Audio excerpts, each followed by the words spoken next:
الحمد لله نحمده ونستعينه ونستغفره ونعوذ بالله من شرور أنفسنا ومن سيئات أعمالنا. من يهده الله فلا مضل له ومن يضلل فلا هادي له، وأشهد أن لا إله إلا الله وحده لا شريك له، وأشهد أن محمدًا عبده ورسوله. يا أيها الذين آمنوا اتقوا الله حق تقاته ولا تموتن إلا وأنتم مسلمون. يا أيها الناس اتقوا ربكم الذي خلقكم من نفس واحدة وخلق منها زوجها وبث منهما رجالا كثيرا ونساء، واتقوا الله الذي تساءلون به والأرحام، إن الله كان عليكم رقيبا. يا أيها الذين آمنوا اتقوا الله وقولوا قولا سديدا يصلح لكم أعمالكم ويغفر لكم ذنوبكم، ومن يطع الله ورسوله فقد فاز فوزا عظيما. أما بعد، فإن خير الحديث كتاب الله، وخير الهدي هدي محمد صلى الله عليه وسلم، وشر الأمور محدثاتها، وكل محدثة بدعة، وكل بدعة ضلالة، وكل ضلالة في النار. أعوذ بالله من الشيطان الرجيم. بسم الله الرحمن الرحيم. قاف والقرآن المجيد، بل عجبوا أن جاءهم منذر منهم فقال الكافرون هذا شيء عجيب. أإذا متنا وكنا ترابا ذلك رجع بعيد. قد علمنا ما تنقص الأرض منهم وعندنا كتاب حفيظ. بل كذبوا بالحق لما جاءهم فهم في أمر مريج. أفلم ينظروا إلى السماء فوقهم كيف بنيناها وزيناها وما لها من فروج. والأرض مددناها وألقينا فيها رواسي وأنبتنا فيها من كل زوج بهيج، تبصرة وذكرى لكل عبد منيب. ونزلنا من السماء ماء مباركا فأنبتنا به جنات وحب الحصيد، والنخل باسقات لها طلع نضيد، رزقا للعباد، وأحيينا به بلدة ميتا كذلك الخروج. كذبت قبلهم قوم نوح وأصحاب الرس وثمود وعاد وفرعون وإخوان لوط وأصحاب الأيكة وقوم تبع كل كذب الرسل فحق وعيد. أفعينا بالخلق الأول بل هم في لبس من خلق جديد. ولقد خلقنا الإنسان ونعلم ما توسوس به نفسه ونحن أقرب إليه من حبل الوريد. إذ يتلقى المتلقيان عن اليمين وعن الشمال قعيد. ما يلفظ من قول إلا لديه رقيب عتيد. وجاءت سكرة الموت بالحق ذلك ما كنت منه تحيد. ونفخ في الصور ذلك يوم الوعيد. وجاءت كل نفس معها سائق وشهيد. لقد كنت في غفلة من هذا فكشفنا عنك غطاءك فبصرك اليوم حديد. وقال قرينه هذا ما لدي عتيد. ألقيا في جهنم كل كفار عنيد مناع للخير معتد مريب. الذي جعل مع الله إلها آخر فألقياه في العذاب الشديد. قال قرينه ربنا ما أطغيته ولكن كان في ضلال بعيد. قال لا تختصموا لدي وقد قدمت إليكم بالوعيد. ما يبدل القول لدي وما أنا بظلام للعبيد. يوم نقول لجهنم هل امتلأت وتقول هل من مزيد. وأزلفت الجنة للمتقين غير بعيد. هذا ما توعدون لكل أواب حفيظ. من خشي الرحمن بالغيب وجاء بقلب منيب ادخلوها بسلام ذلك يوم الخلود لهم ما يشاءون فيها ولدينا مزيد وكم أهلكنا قبلهم من قرن هم أشد منهم بطشا فنقبوا في البلاد هل من محيص إن في ذلك لذكرى لمن كان له قلب أو ألقى السمع وهو شهيد ولقد خلقنا السماوات والأرض وما بينهما في 6 أيام وما مسنا من لغوب فاصبر على ما يقولون وسبح بحمد ربك قبل طلوع الشمس وقبل الغروب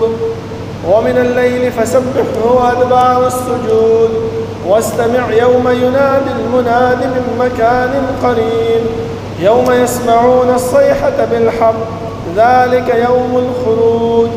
إنا نحن نحيي ونميت وإلينا المصير يوم تشقق الأرض عنهم سراعا ذلك حشر علينا يسير نحن أعلم بما يقولون وما أنت عليهم بجبار فذكر بالقرآن من يخاف وعيد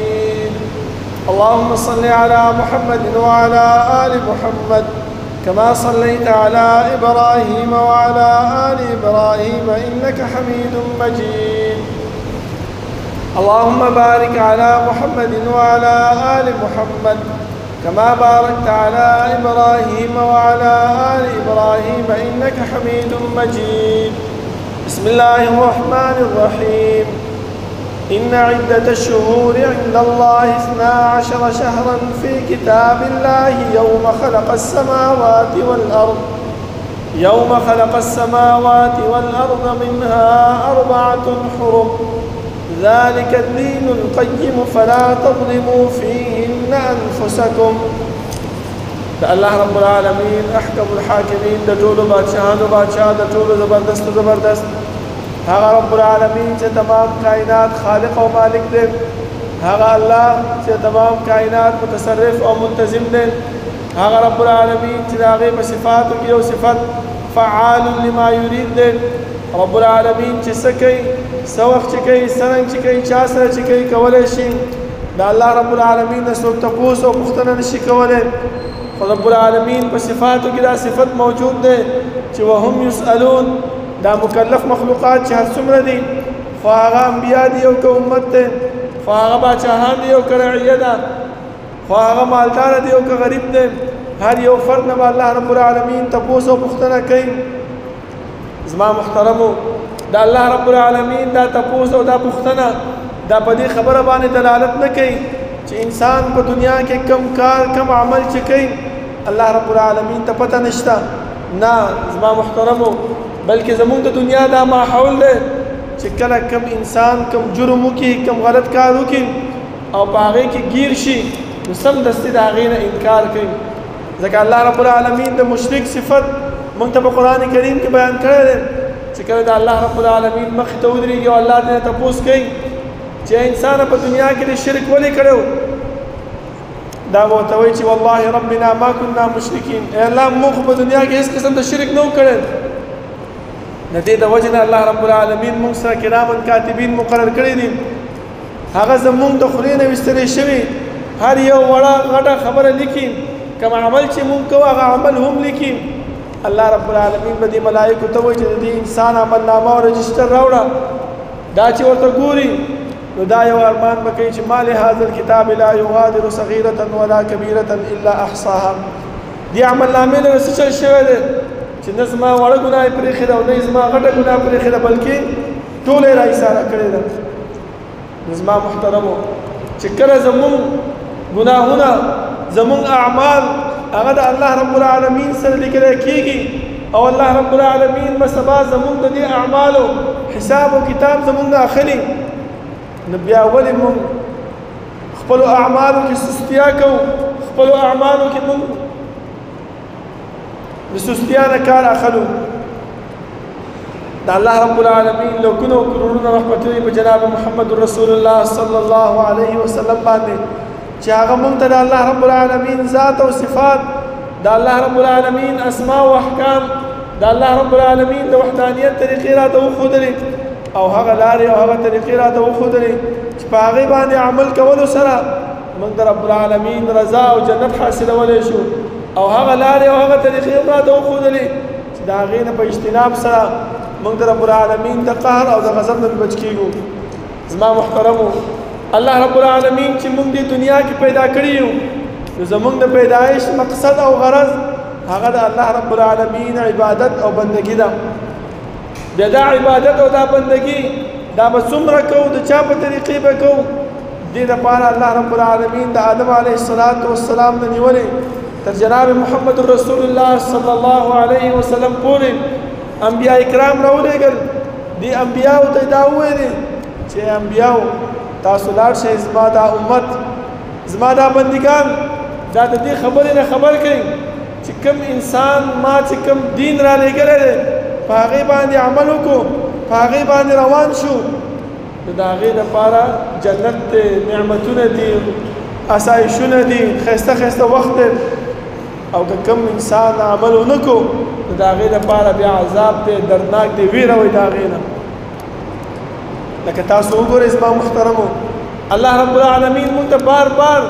دې طرف ته اشاره کوي چې انسانه نیکو اعمالو طرف ته راشه چې وسارعوا الى مغفرة من ربکم وجنة عرضها السماوات والارض. مغفرت طرف ته راشه او د هغه جنت طرف ته چې الله رب العالمین هغه جنت د اسمانونو د ځمکو برابر ګرځولی دی. تاسو وګورئ موږ الحمدلله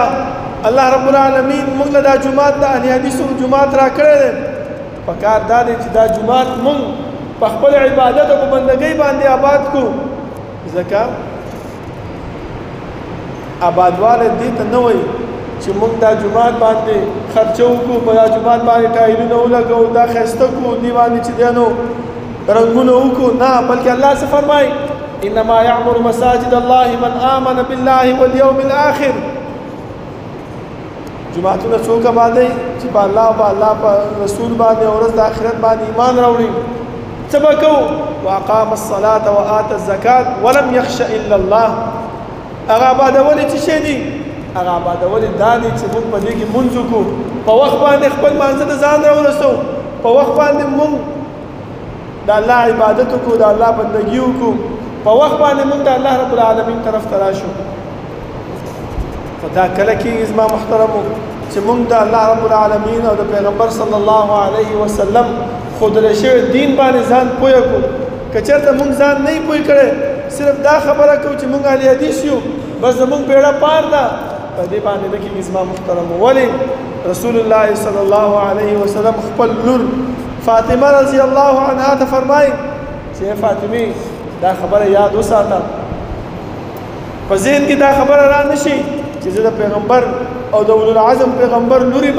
ما به الله بچ کړي، نه، بلکې ستا بچ کېدل په څه باندې دي؟ ستا په اعمالو باندې دي. که ستا عمل د الله رب العالمین خوښ کړی شوی عمل و، ته به ستا بیړه پار ده، ته به کامیاب یې. او که چېرته د الله رب العالمین د ښودلی شوي پیغمبر د هغې د عمل موافق نه و، نو ستا ګوره بیړه بیا نه پار کېږي. په دې خبره باندې نه خلاصېږي چې زه د پیغمبر لورې ما. ټیک ده، پیغمبران ډېرو، لکه تاسو وګورئ نوح علیه السلام، لوط علیه السلام، جلیل القدر پیغمبرانو. الله رب العالمین هغو له چې کومې بیبیانې ورکړې وې، هغه بیبیانو څه وکړه؟ د دې پیغمبرانو د ښودلی شوي دین موافق ژوند تېر نه کړو، الله رب العالمین ذلول او خوار کړل. او د فرعون چې لعینو د الله د خدای تعالی نه دعوه یې کړې چې زه د الله یم، ما نه لوی الله بل نشته دی. د هغې ښځه آسیه هغه چې کوم دی د پیغمبر صلی الله علیه وسلم ښودلی شوی دین په لار باندې روانه شوه، الله رب العالمین هغه کوم ته بوتله، جنت ته بوتله. دا په دې باندې نه ده چې زه د مشر سړي لور یم، زه د مشر سړي زوی یم، زه پلمبسته کې اهل حدیث مې قبول کړی دی، ما دا کړی دی، ما هغه کړی دی، زما بیړه پار ده. نه په دې باندې نه، بلکې زمونږ په اعمالو باندې به زمونږ بیړه پار کېږي. زما محترمو، عمل چې زمونږ څونه کامیاب وي، عمل چې زمونږ څونه د رسول الله په طریقه باندې وي، اوس هغه عمل که هغه د تقدیر وي زما محترمو، که هغه د مانځه په باره کې وي، که هغه د هر شي په باره کې وي، که هغه د الله رب العالمین د استواء علی العرش باره کې وي، که د الله رب العالمین په صفاتو په باره کې وي، که دا اعمال زمون د سنت موافق باندې روان وي، نو الا مون کامیاب یو په مسلک اهل حدیث کېدو باندې زمون کامیابي هغه نشته ده. ځکه الله رب العالمین مونږ ته قرآن کریم چې را لېږلی دی دا اجمالي دی، د دې تشریح مونږ ته رسول الله صلی الله علیه وسلم کړې ده. هغه تشریح څنګه کړې ده؟ لکه زه به تاسو ته یو مثال د استوا په باره کې درکړم چې الله رب العالمین یو ځای کې مونږ ته فرمایي چې الرحمن علی العرش استوى، بل ځای کې فرمایي چې هو معکم اینما کنتم. رسول الله صلی الله علیه وسلم فرمایي چې ګوره د استواء علی العرش نه مراد څه شی دی؟ چې الله رب العالمین ذات باندې د اسمانونو بره موجود دی. څنګه موجود دی؟ کما یلیق بشانه، څنګه چې د هغه شان سره لایق ده. دا به موږ نه وایو چې الله ډېر غټ دی، که د اسمانونو بره کو اسمان کمزوری دی، اسمان مې برداشت نه کړي، اسمان مې داسې شي. نه، دا ټولې خبرې دا د شیطان وسوسه ده زموږ باندې. بس مونږ ته الله ښودلی چې الرحمن علی العرش استوى، زه په عرش باندې مستوي یم، څنګه چې ما شان سره لایق دی هغه شان زه مستوي یم. بل ځکه چې فرمایي چې هو معکم اینما کنتم، زه تاسو سره یم د علم په لحاظ سره. ستا نه خبر یم انسانه ته چې څه شی کوې هغه ما ته معلوم دی. وړه خبره په ذهن کې راولي که نه راولي دا ټول ما ته معلوم دی. ځکه الله فرمایي چې ولله ملک السماوات والارض وان تبدوا ما في انفسكم او تخفوه يحاسبكم به الله. دا هغه د علمیت په وجه باندې زموږ سره موجود دی. نن سبا زموږ مولیان مونږ ته څه بیانوي؟ مونږ ته دا وایي چې وګوره الله په هر ځای کې دی. تاسو چا وایي چې په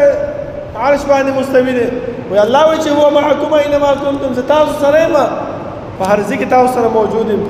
لیکن دا ترجمه او دا تفسیر مونږ ته غلط کوي. که چېرته مونږ په دې کې جانچ پړتال ونه کړو نو د هغو سره به همدغه شانتې ګمراه شو. او حدیث کې رسول الله صلی الله علیه وسلم فرمایي چې انسان الله رب العالمین به د دنیا نه علم اوچت کړي. څنګه به اوچت کړي؟ په قبض کولو د علما به الله رب العالمین وفات کړي. بیا به خلک څه کوي؟ اتخذوا الناس رؤوسا جهالا، مشران به جاهلان ونیسي، خپله به هم نه پوهېږي. فضلوا واضلوا، خپله به هم ګمراه وي او دا خلک چې نور چې دي دا به هم ځان سره ګمراه کړي. او مونږ خو عامیان خلک یو، مونږ خو دا وایو چې ملا صاحب راته دا خبره وکړه، به دا خبره بالکل صحیح ده، د هغه خبره د کاڼي کرښه ده، ته په څه باندې پوهېږي؟ خو ملا دی، فلاني ځای کې مدرسه ویلې ده، فلاني ځای کې د افتا کورس یې کړی دی. خو لیکن دغه ملا او دغه مفتي مونږ ته غلطه معنا کوي. زما محترمو پکار دا دی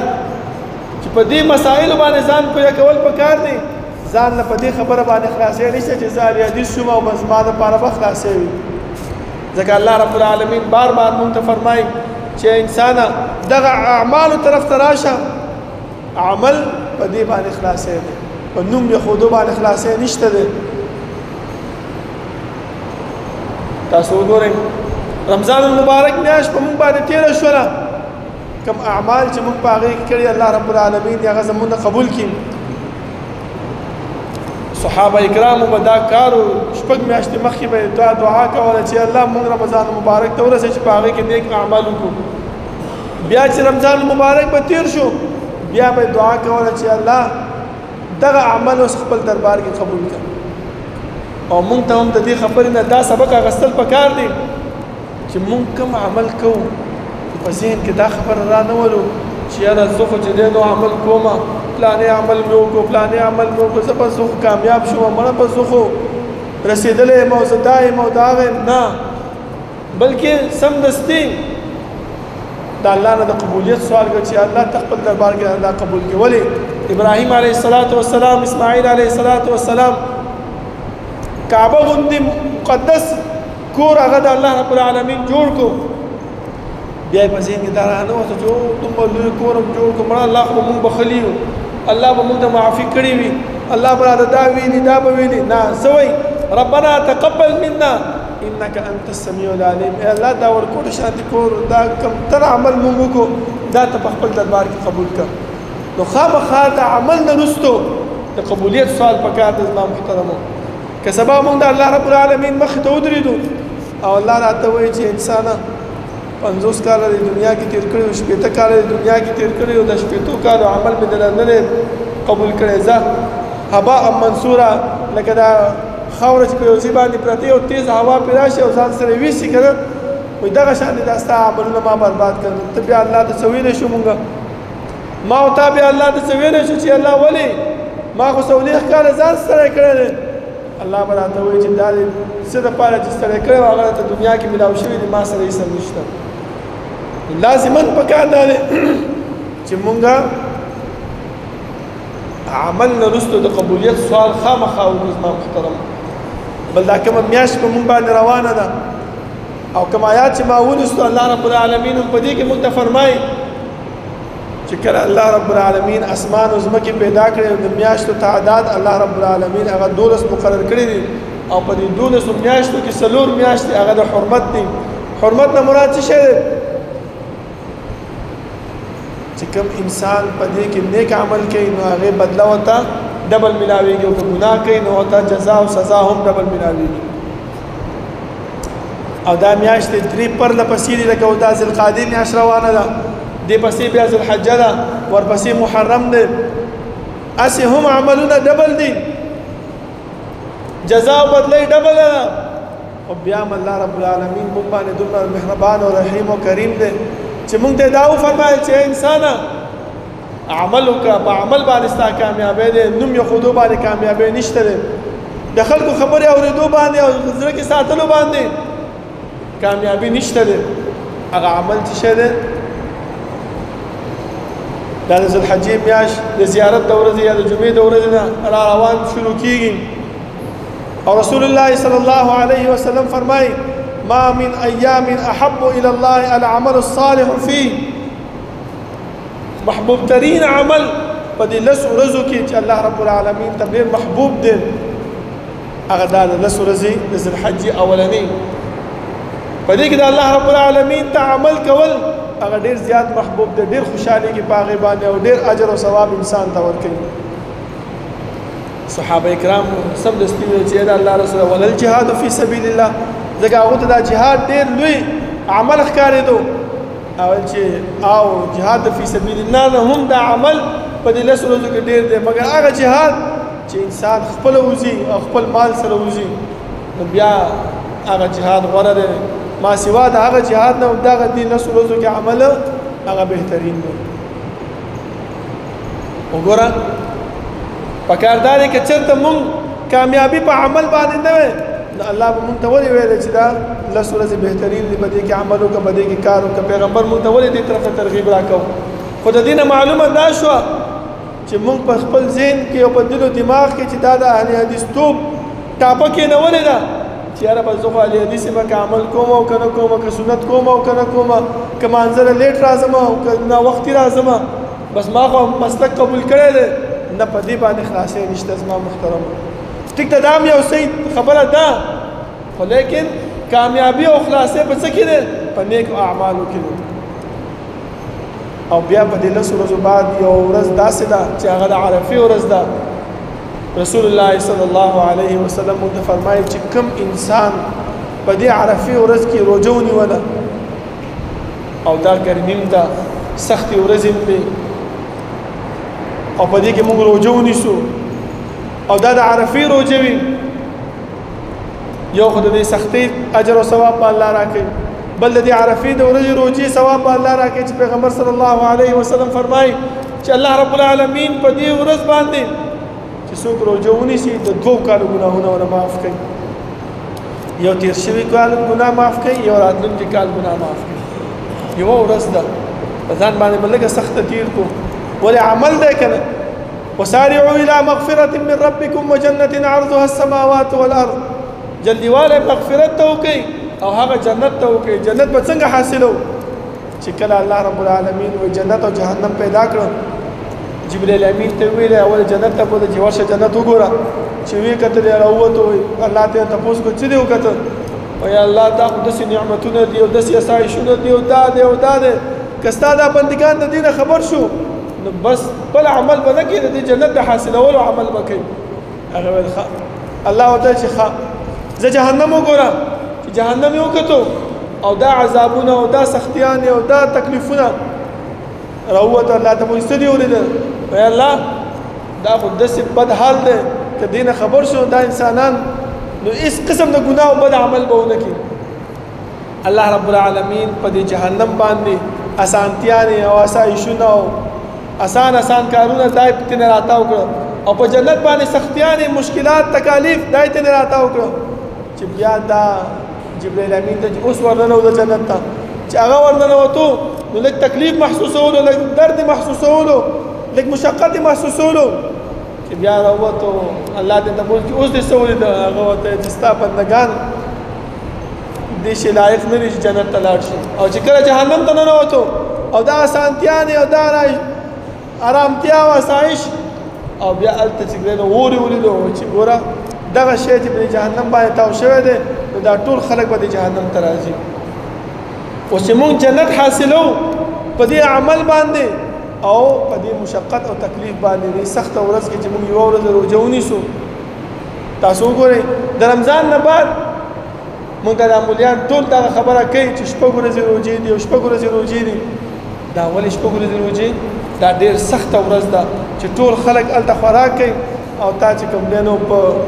روژه نیولې وي او په بنده خوله باندې ناست وي څومره تکلیف سړي له ورکوي او دغه تکلیف چې ته په ځان برداشت کې دغه عمل چې په ځان برداشت کې الله تعالی څه شی درکوي جنت درکوي او که نه ته وایې ما دا شپږ ورځې روژې به څوک نیسي او دا دومره تکلیف دی او خلک خوراکونه کوي او زه به چې کوم دی خوله به مې بنده نیولې مړه لرې که نه نیسمه نو هغه اسانتیا وه اسایشو نو کوم طرف ته یې بوتلې د نیکو اعمالو نه واړولې زما محترم نو په کار دا دی چې دغه عملونه موږ خپل ذهن کې واچو او په دې عمل باندې کار شروع کړو زما محترمو خلکو په خبرو باندې نه دی راتلل په کار الله رب العالمین فرمایي چې کوم انسان نیک عمل کوي او د خلکو د ملامتیا نه نه یېرېږي دغه انسان چې شی دی کامیاب دی دغه انسان د الله رب العالمین په نیز باندې د جنت مستحق دی او خلک او که چېرته مونږ داسې کوو چې هو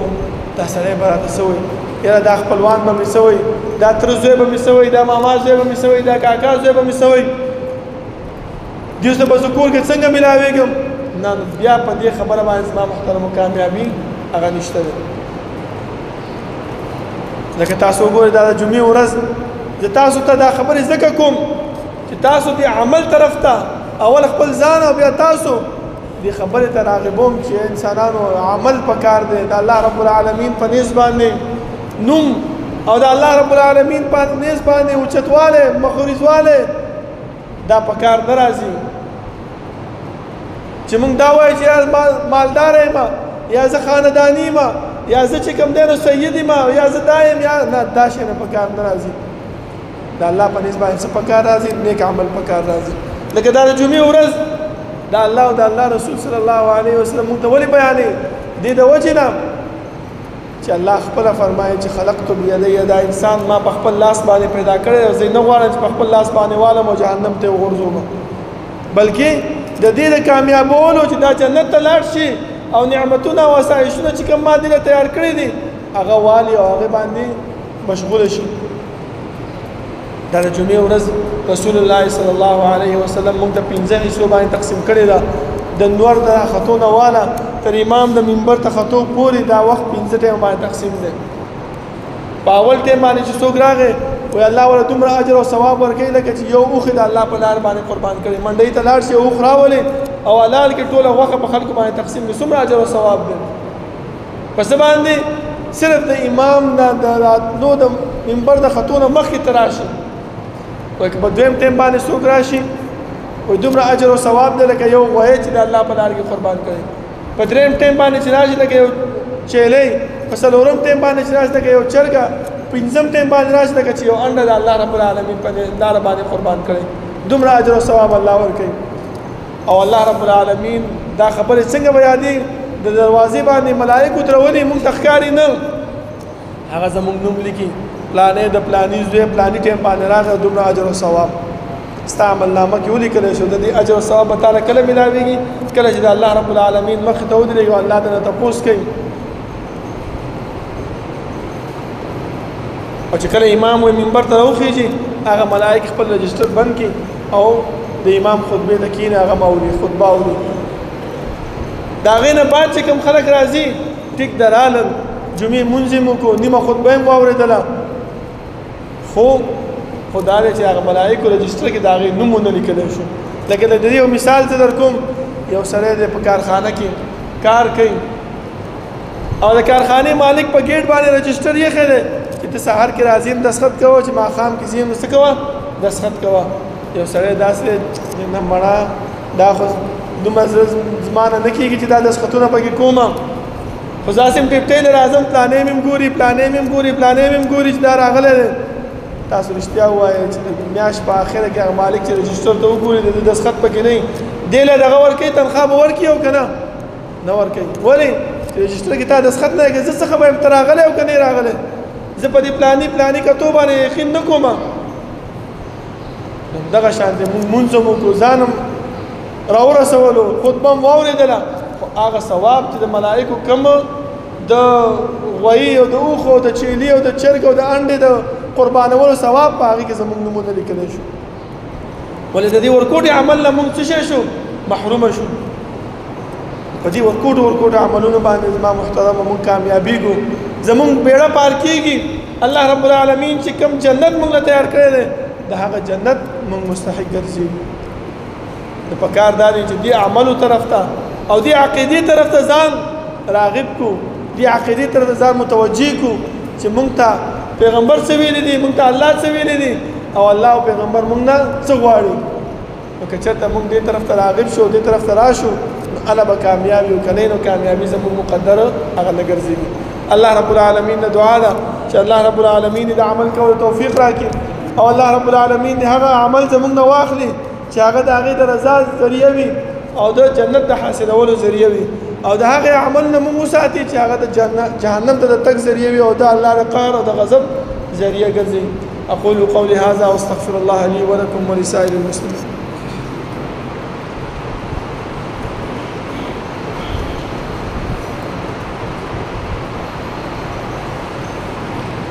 إن الحمد لله نحمده ونستعينه ونستغفره ونعوذ بالله من شرور أنفسنا ومن سيئات أعمالنا من يهده الله فلا مضل له ومن يضلل فلا هادي له وأشهد أن لا إله إلا الله وحده لا شريك له وأشهد أن محمدا عبده ورسوله يا أيها الذين آمنوا اتقوا الله حق تقاته ولا تموتن إلا وأنتم مسلمون يا أيها الناس اتقوا ربكم الذي خلقكم من نفس واحدة وخلق منها زوجها وبث منهما رجالا كثيرا ونساء واتقوا الله الذي تساءلون به والأرحام إن الله كان عليكم رقيبا يا أيها الذين آمنوا اتقوا الله وقولوا قولا سديدا يصلح لكم أعمالكم ويغفر لكم ذنوبكم ومن يطع الله ورسوله فقد فاز فوزا عظيما أما بعد فإن خير الحديث كتاب الله وخير الهدي هدي محمد صلى الله عليه وسلم وشر الأمور محدثاتها وكل محدثة بدعة وكل بدعة ضلالة وكل ضلالة في النار زما محترمو دا الله رب العالمين پنیز باندې عمل صالح دا قابل د قبول نه ځکه الله رب العالمین به تپوس کوي دا مشرک بنده څه جواب ورکوي والله ربنا ما كنا مشرکین چې الله موږ شرک نه دی کړی نو الله رب العالمین به د دې د عمل نامه مخې ته ورته کېږي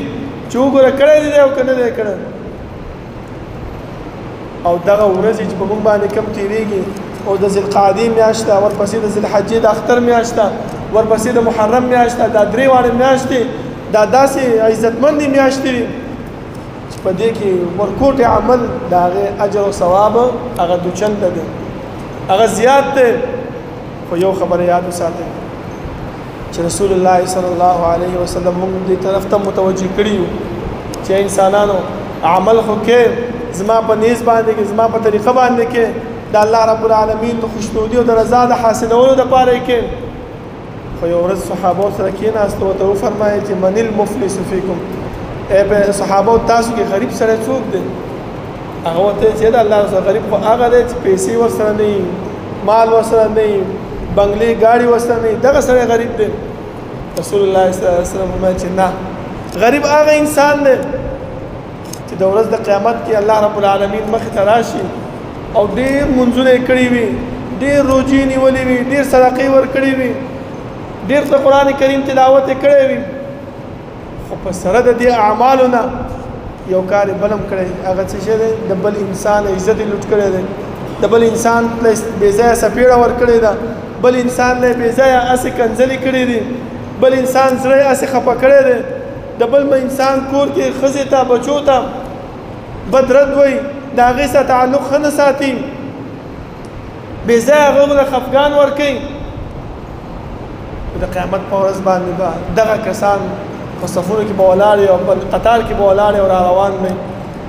چې کله الله رب العالمین د دې نه تپوس کوي دا خو به ډېر خوشحاله چې یاره ما 40 کاله په دنیا کې 50 کاله ډېر عمل کړی دی، او د قیامت په ورځ باندې دغه کسان په قطار کې ودرېږي او ته وایي چې الله ته خو ما سره دا قسم زیاتې کړی و، ده ما له سپېړه بې ځایه را کړې وه، ده ما له کنځل بې ځایه کړي و، ده ما ته چې کوم دی نو داسې داسې خبرې کړې داسې خبرې کړې زما زړه یې دردولی و. الله به ورته چې ملایکو ته به وفرمایي چې د دې انسان دا عمل واخله او د یو کس له ورکوه. اوس خپله سوچ وکړئ چې موږ په دې 40 کالو 50 کالو کې دومره ډېرو کسانو ته بد رد ویلي که زموږ خلکو دغه عادت دی چې په خوله باندې کنځل هم ډېر راځي، په خوله باندې خیرې هم ډېر زر راځي، په وړه خبره باندې بل سره نیغېږو هم ډېر زر، په وړه خبره باندې چې دی نو جنګونه هم کوو، بد رد هم وایو، سړی هم خفه کوو، سمدستي ټوپک ته هم لاس اچوو، خبره هېڅ هم منځ کې نه وي. او زموږ دا د 40-50 کالو دا عمل هغه زموږ بربادېږي. زما محترمو ملایک ورته وایي چې الله ده خو چې کوم 40 کاله 50 کاله په دنیا کې عمل کړی هغه نیک عمل خو ختم شو، اوس څه وکړم؟ اوس چې دا کوم کسان پاتې دي د دوی دا بد عمل له حواله د ده په کاته کې واچوه، د هغو هغه بد عمل لاړې او ستا پسې ډېرې جوړېږي، ستا نیک عمل هم ختم شو، د جنت د تلو چې کوم تا په دنیا کې عملونه کړي هغه هم ختم شو، بد عمل هم راله، الله به اوس پړ مخې جهنم ته راکاږي. او دا عملونه دا خبرې زموږ ته وړې ښکاري، خو دا د الله رب العالمین په نس باندې ډېر لوی دي. نو پکار دا دی زما محترمو چې نیکو اعمالو سره سره د دې خبرې هم خیال وساتو چې په دې خبرو باندې زموږ نیک عمل برباد نشي. که کوم نن موږ څه کړي وي، کوم سړی هم خفه کړي وي، چاته هم بد رد ویلي وي، چاته هم کنځل کړي وي، د چا زړه هم دردولی وي، هغې نه لاړ شو، هغې ته ووایه چې وروره ما بله داسې داسې کار تا سره کړی او زه معافي غواړم، بیا به داسې نه کوم، ما د الله دپاره معاف کړه. لکه تاسو د دې ورکوټې مثال در کوم، بیا بس کومه چې کله رسول الله صلی الله علیه وسلم مدینې ته هجرت وکړو او په مدینه کې دا صحابه کرام، دا کمزوري صحابه کرام هم ناستو، دا غلامان او دا ابوبکر عمر عثمان دا جلیل القدر صحابه هم ناستو. په دې کې د مکې نه ابو سفیان چې کله راغی نو د دې غلامانو خواله ورغی او هغې ته یې څه وویلې چې یاره هغه مشران کوم ځای کې ناست دي، هغه پیغمبر کوم ځای کې ناست دی؟ هغه ورته چې دی نو لاره وښوده، دلته د ابوبکر رضی الله عنه دې صحابو ته یې ویل چې ګوره تاسو دې سړي پسې ورځئ او خبرې کوئ،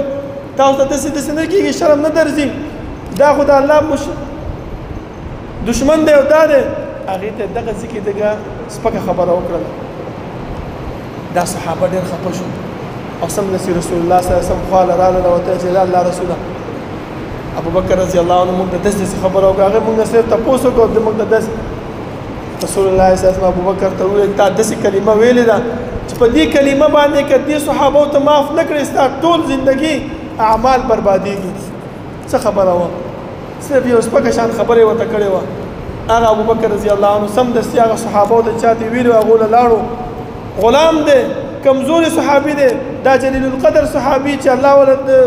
جنت بشارت ورکړی هغه صحابو له لاړو ورته معافي ترې وغوښته که ستاسو زړه دردېدلی وي زما په خبره باندې ما ته معافي وکړئ نو که چېرته مونږ هم داسې د خلکو زړونه دردولي وي نو د معافي ضرورت دی بیا هغه کس نه معافي وغواړو او دا نیک اعمال دا ورځي چې په دې کې عملو جزا او بدله ډبل ملاویږي دې نه غافله نه شو الله رب العالمین نه دعا ده چې الله رب العالمین د عمل کول توفیق راکړي او الله رب العالمین دې موږ نه نیک اعمال واخلي او الله رب العالمین چې کوم ګناهونه زموږ نه شوي دي د هغې بخښنه او مغفرت دې موږ ته وکړي او الله دې موږ په حساب او کتاب جنت ته داخل کړي ربنا لا تزغ قلوبنا بعد إذ هديتنا وهب لنا من لدنك رحمة إنك أنت الوهاب ربنا اغفر لنا ولإخواننا الذين سبقونا بالإيمان ولا تجعل في قلوبنا غلا للذين آمنوا ربنا إنك رؤوف رحيم ربنا لا تؤاخذنا إن نسينا واخطأنا ربنا ولا تحمل علينا إصرا كما حملته على الذين من قبلنا ربنا ولا تحملنا ما لا طاقة لنا به واعف عنا واغفر لنا وارحمنا أنت مولانا فانصرنا على القوم الكافرين صفونا برابر کې نږدې ودرېږي